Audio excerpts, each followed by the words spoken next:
Hello friends, welcome back to the my new video guys and my YouTube channel guys. Today friend we are going to talk about guys Infinix phone guys sound and vibration setting guys, and today video title is guys touch sound guys how can we turn off. Friends you don't like guys your phone guys the touch sound setting guys, so how can you off guys your Infinix phone touch sound.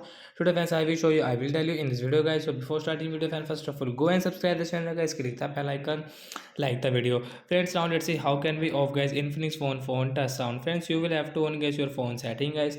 After on phone setting guys, scroll it. Friends click on phone sound and vibration guys, tap here. Again scroll. Friends you can see guys your phone this type of setting. Friends you can see guys phone touch sound guys, we will off from here. After guys you can use guys your phone without guys the touch sound guys. You can touch guys on your button and guys you can touch guys on your screen.